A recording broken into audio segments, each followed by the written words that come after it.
So Vladimir Putin announced the annexation of parts of Ukraine the Russians don't even control. And in support of that, Putin gave a totally unhinged speech. Let's check it out in today's video.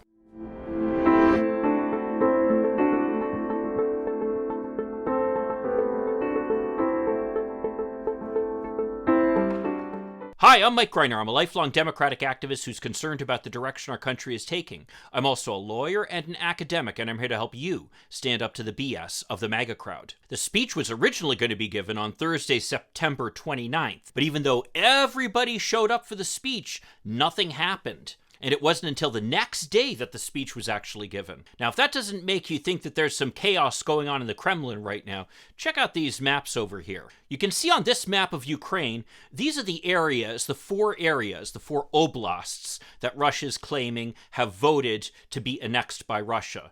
They are Luhansk up here and Donetsk right here. Those are the areas of the Donbass that you've probably heard about, which actually have a relatively high percentage of Russian speakers compared to much of the rest of Ukraine. And indeed, it is in this area right over here that there was a breakaway republic that was established with the support of the Russians that the Ukrainians have been fighting against since 2014. Down here, of course, is Crimea, which the Russians also annexed back in 2014. And then the other two oblasts that the Russians are claiming they want to annex are Zaporizhia and Kherson here. Now, note an important point about these different oblasts here. None of them are fully controlled by the Russians as of today. Luhansk, in fact, was for a brief period of time actually controlled by the Russians. But as you can see right here, there's this little gap over here where the Ukrainians have taken back territory. All the other oblasts, frankly, are largely controlled by the Ukrainians. I mean, look at Donetsk here. If the Russians control half of it, I'd be surprised.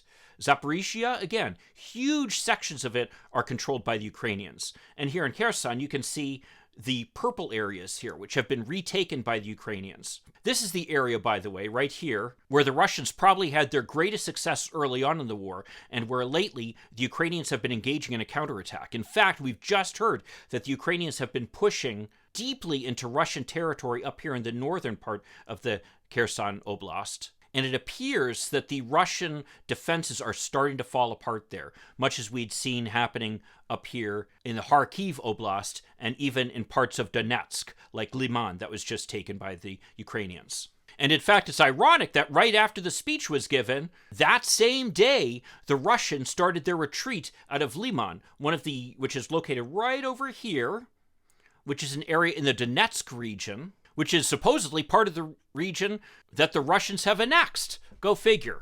So under those circumstances, you can imagine that Putin had to give quite a speech to get the Russian people behind him on it. And boy, did he give quite a speech. Let's check it out now. 1991, in Belorusskaya Pucha, without asking about the will of regular citizens, representatives of those party elites made the decision to bring their homeland to collapse. And the people, they were torn apart from their motherland. It dismembered our unity. Okay, let's start with this. Now, this is central to Putin's way of thinking about the world, which is that the Russian people and the Soviet Union were basically stabbed in the back in 1991 when the Soviet Union was broken up. That many of the countries, like Ukraine, that separated from the Soviet Union after its fall in 1991, really belong to Russia. And that the only reason that they're somehow separate from Russia, even though they're still part of the Russian people, is because of the fact that they've somehow been manipulated. Let's keep watching now. Unity turned into a disaster. Like after the revolution, they were dividing borders. Some were behind the scenes, and the latest leaders of the Soviet Union, despite the direct expression of will at the referendum of 1991, they... Okay, a couple of points here. Now, number one, you notice that little gap there? I think it's worth noting. This is the official feed from Russia. So given the fact that this is the official government feed, look at the people in the audience and see just how enthusiastic they are to be there. If I were a leader giving a speech to people with those expressions on their faces, I'd be pretty worried. And it's worth noting that these are all basically government officials who are in the audience here, people who owe their jobs to Vladimir Putin. So if they're not enthusiastic about what he's saying, just imagine if anybody else is. The other thing I think is worth pointing out is he talks about the referenda in 1991. Now, it's worth noting that there was a referendum in 1991 in Ukraine to consider the idea of whether Ukraine should become an independent state. And guess what? The vote wasn't close. By more than 90%, Ukrainians wanted to separate from the Soviet Union and become their own country. And that includes, by the way, these areas that are now being annexed by the Russians. Granted, I believe Luhansk and Donetsk didn't vote by quite as large a margin as the rest of the country, but they still broke 80% support of independence. So this idea that somehow the will of the people was violated by Ukraine going and becoming its own country is completely misplaced. Let's keep watching. Destroyed our great country. I want Kiev regime and their sponsors from the West to hear me, to heed me. Okay, couple of points here. Now, number one, I did edit down this speech. You'll have to give me kudos, by the way, for sitting through this entire speech and editing it. Oh my God. If you are interested in engaging in some self-flagellation as I did, you're more than welcome to do so because I will post a link to the entire speech down below. But that being said, I did edit it for content given the fact that it's extremely long and I wanted to make this at least a slightly manageable size video because I expected it'll already be a long video as it is. The other thing too is, again, he's coming back to this theme of that the Soviet Union would not have broken up and the Russian peoples would not have been separated were it not for the intervention of the West. And they basically manipulated the situation to their advantage. Let's keep watching. I want everyone to remember that people who live in Donetsk and Lugansk and Kherson and Zaporozhye, now they become our citizens forever.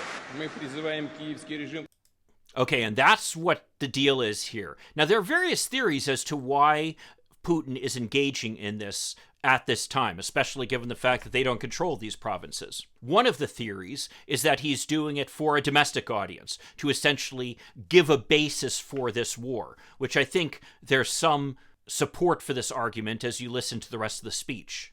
The other theory, though, that's been advanced by General David Petraeus is that the Russians are so desperate for manpower that they wanted to make sure that these areas are officially part of Russia and that the residents are citizens of Russia so that they're able to conscript those citizens into their military. The truth of the matter is both those theories, and probably some others, all formed a basis for this rash action. Let's keep watching.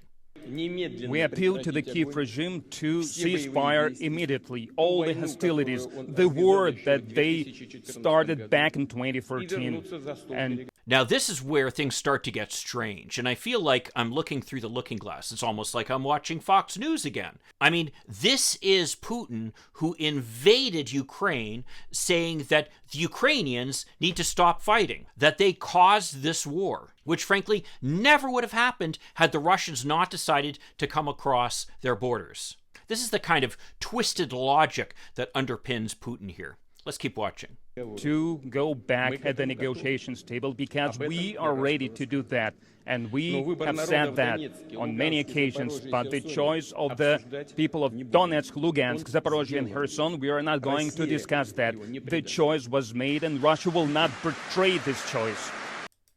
Okay, so this is interesting here. He says, now let's go to negotiation table. This is, again, one of the other theories behind the whole annexation approach, which is that now the Russians can claim, oh, this is part of Russia. We don't have to negotiate over those territories anymore. If you want to negotiate with us now, the starting point is what we've already annexed. Something that, of course, is completely unacceptable both to the Ukrainians and really the rest of the world. But interestingly enough, I noted that the other day, Donald Trump stepped up and said that he would be willing to mediate negotiations between the United States and Putin. And you know that if Donald Trump is saying it, that's what Vladimir Putin is thinking. So I think it's fair to say that Putin's feeling like he's in a tight spot right now and is thinking, hey, if we can just keep those 4 provinces and have the Ukrainians and everybody else back off, then that would be a successful mission, which is all the more reason we cannot accept this position from the Russians. Let's keep watching.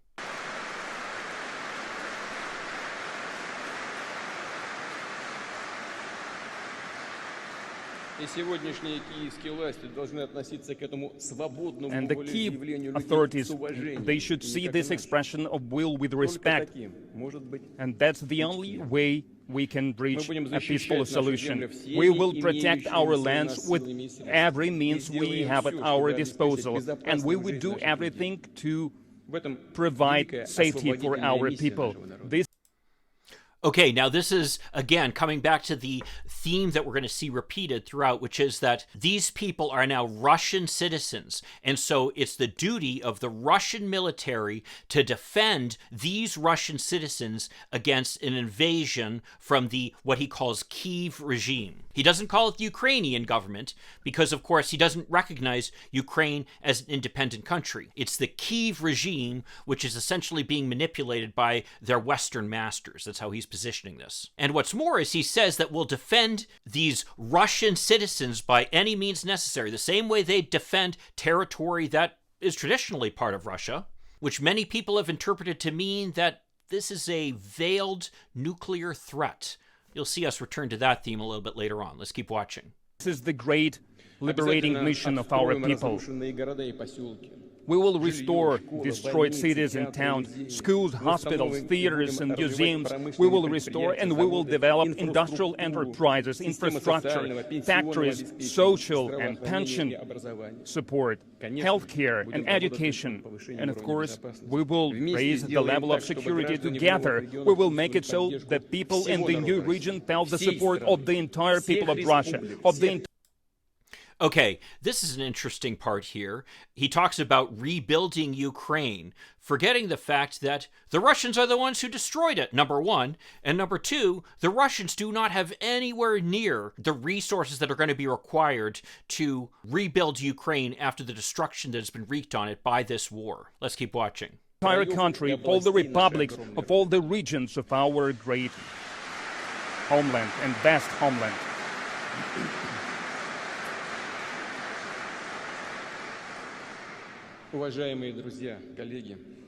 Friends, colleagues, today I would like to address soldiers and officers who participate in the special military operation, to the warriors of Donbass and New Russia, those who offer the degree of the partial mobilization, joining the armed forces, performing their patriotic duty, who are coming to the enlistment offices voluntarily. I would like to address their parents, wives, children. I would like to explain what our people is fighting for. Who is the enemy? Okay, there's almost too much to unpack in that statement right there, but let's give it a try. First of all, he talks about the fact that these fighters have gone voluntarily to enlist in this operation, neglecting to mention the fact that, of course, now Russians are essentially being conscripted into the army and being sent to Ukraine. Secondly, he talks about the fact that he needs to speak directly not just to the soldiers, but also to their families. These are the people who are rioting against the war right now and against conscription, and who in many cases are fleeing the country to avoid conscription. And it just shows how little faith the Russian people have in this operation that he feels the need now, 6 months after the war has started, to give them a rationale as to why they're engaged in this war. Let's keep watching. That is fighting against us, who is trying to throw the world into the new crisis and the war and tries to benefit from this. Our compatriots, our brothers and sisters in Ukraine, part of our people, with their own eyes, they could see that the ruling circles of the so-called West are preparing for mankind. Basically, now they threw away their masks, and we can see their real faces, their true faces. After the collapse of the Soviet Union, the West decided that all of us will have to follow their dictate. Back then, in 1991, the West thought that Russia, after this kind of shock, will never recover, and Russia will continue to follow the path of collapse. And it almost happened. We all remember this. Okay, this is the theme that we keep coming back to again, which is back in 1991, Russia was essentially stabbed in the back, and that the West took advantage of the weakened state of Russia at the time, which was caused by these people who essentially betrayed its strength to assist in its collapse. Let's keep watching. Horrible 1990s. Full of famine and hopelessness, but Russia withstood. It was reborn. It got stronger. Now, there he's actually appealing to some probably very strong memories of many Russians, which is the period of the 1990s was pretty bad for that nation. In the wake of the breakup of the Soviet Union, the Russian economy basically collapsed. And what saved it, frankly, were increasing oil prices in the 2000s. Let's keep watching. And it took its place in the world, and the West have been looking for the new chance to attack it, to make it weaker, to destroy Russia, something they were dreaming about, to dismember our country. Okay, and this is where it gets interesting. He makes these blatant appeals to nationalism, where the West is trying to take over Russia and trying to destroy their pride, and you should instead be proud in the Russian nation and the Russian history, and that the West wants to destroy it, ignoring the fact that Russia, frankly, is a minor player in the world. Even during the time of the Soviet Union, they were really nothing more than a third world nation which happened to have a bunch of nuclear weapons. We've seen just how ineffective the Russian military is in this war. But real strength, we have to remember, is based upon economics. And the Russian economy, just to give you a sense of perspective, is smaller than the economy of the state of Texas. Were it not for Russia having nuclear weapons and quite a bit of oil, frankly, the world would go on pretty much ignoring it. So this idea that somehow the West is obsessed with destroying Russia just is something that Putin, frankly, wants to believe, that Russia somehow is important enough for us to care. And the fact, frankly, that we don't care is really the greatest insult to him. And that kind of pride, that kind of idea that the world would be afraid of Russia the way it was back during the times of the Soviet Union, that's what Putin is trying to bring us back to. Let's keep watching. To put the ethnicities against each other, something they can remain peaceful about, that there is so great big country with all its natural resources, its natural riches, with the people who will never live under someone else's dictate.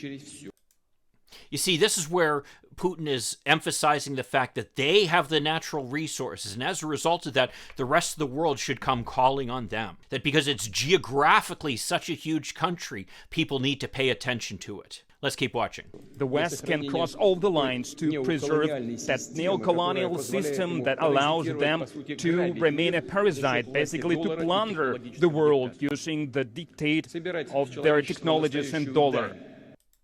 Okay, and so you ask yourself, why would we care so much about Russia? That's the question that Putin is now going to answer, which is because of these natural resources, that the West has this colonial history where we would basically go to different countries and plunder them for their natural resources. And basically, Putin's trying to make common cause with much of the world, which unfortunately did suffer at times under Western colonialism, to say that they don't want to be colonized the way these other countries were. They want to have control over their own country, and that because of their natural resources, they have the ability to do so. Let's keep watching.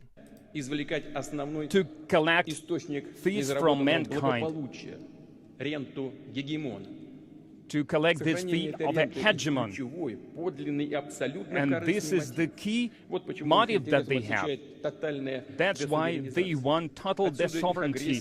That's why they are becoming aggressive towards truly independent states, towards traditional values and independent cultures, and attempts to undermine international and integrational processes that they do not control, new global currencies and centers of technological development. Again, this is what Putin is saying is the motivation of the West. Why we want to dominate Russia is because they have these natural resources. Let's keep watching. It is critical for them to see all the countries abandon their sovereignty for the benefit of the United States. Attempts at world domination have been thwarted many times by the great Russian people, and now again we will protect our people and our values.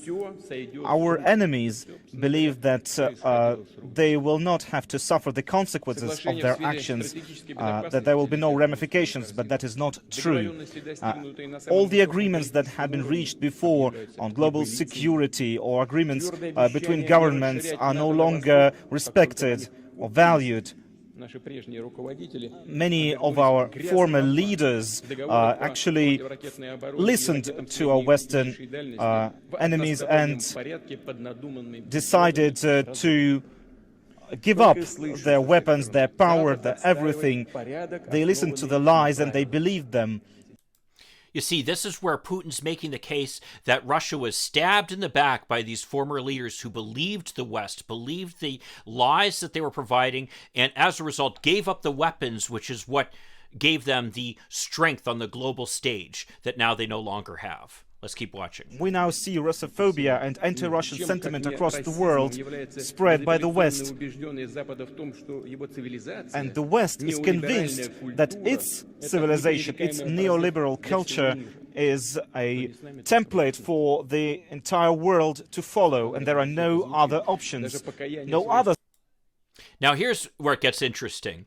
Putin is, again, making this blatant appeal to nationalism among the Russians. We should be respected. Our culture should be respected. And in contrast, he's saying, as opposed to this Western culture, do you really want to follow that? And Putin's going to start now engaging in the culture wars. Let's keep watching. Scenarios. They do not even wish to accept and repent for their own crimes of the past, their own historical crimes. They blame others for their own crimes. Take, for example, the period of colonial domination. In fact, it was back in the Middle Ages that the West started its colonial regimes. Then the genocide of the peoples of America, the plundering of India, of Africa, the wars against China, the Opium Wars. What the West did was they made entire nations dependent on drugs and eliminating and genociding entire ethnic groups.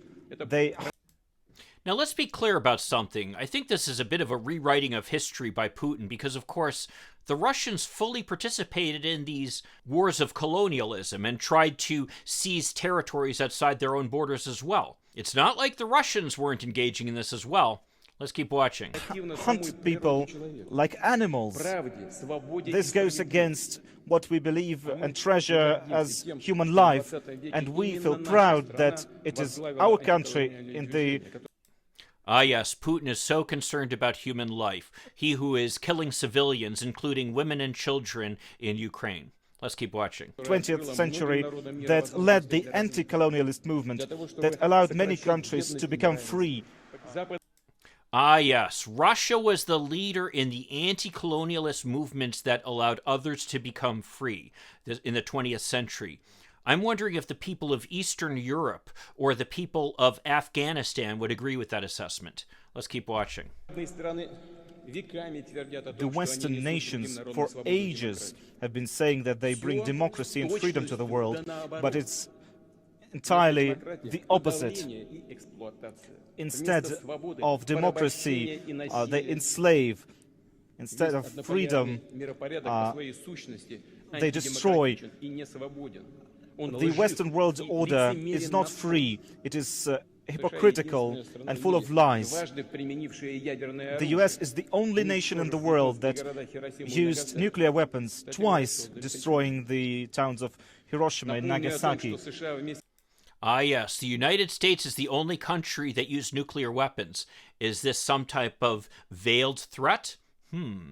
You know, what's scary, too, is he talks about these different crimes by these other countries as if because of the fact that the West supposedly engaged in these crimes, that somehow justifies Russia to be able to engage in them now.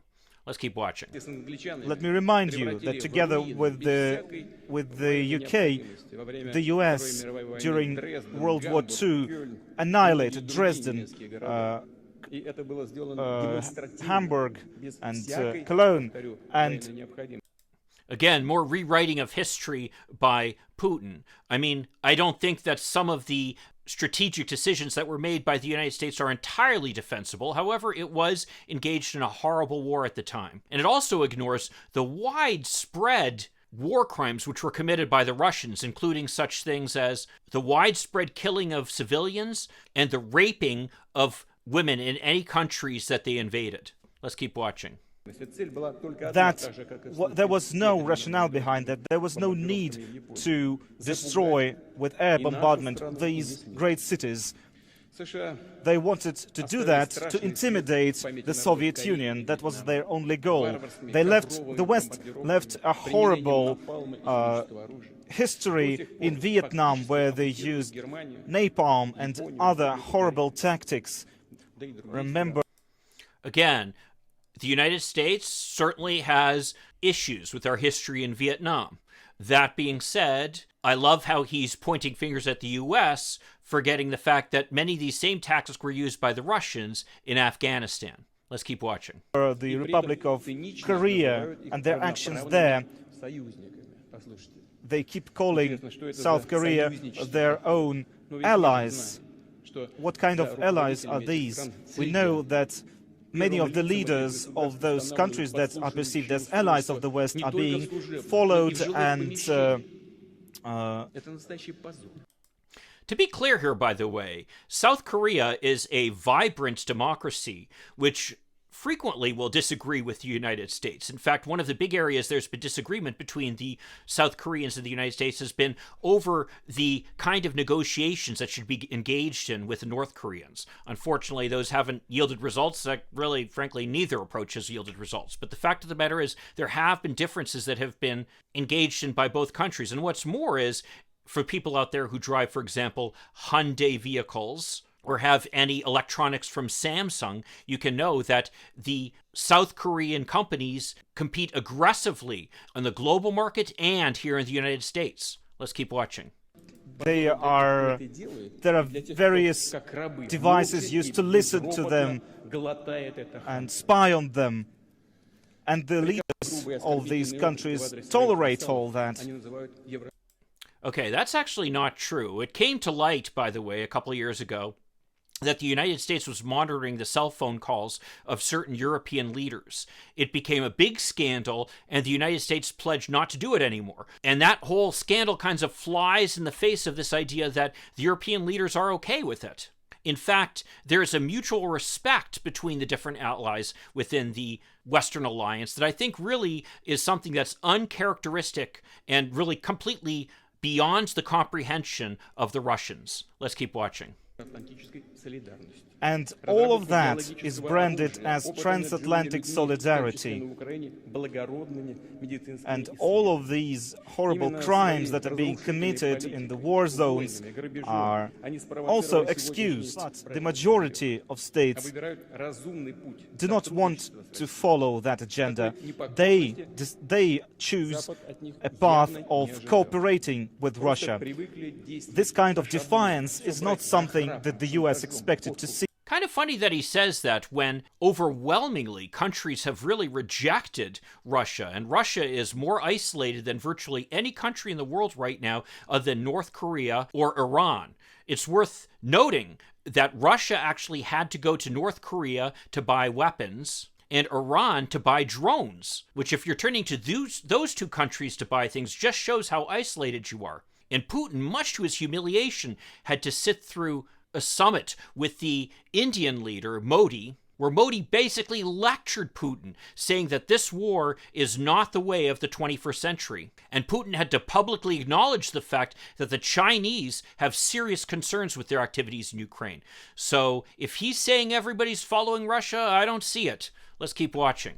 They have been accustomed to using violence, and they believe that this instrument of violence and direct threats is something that will work indefinitely. But this kind of politics is not just the product of the idea of American that America is special. There are many other. Again, I find it interesting that here he is talking about the fact that, they follow the path of violence, which is no longer the way to be followed. That's exactly what Modi was saying to him. Let's keep watching. The origins of this. They're using fakes. They're using direct and propaganda. They are lying, just like Goebbels did. And the more brazen... Just like Goebbels did.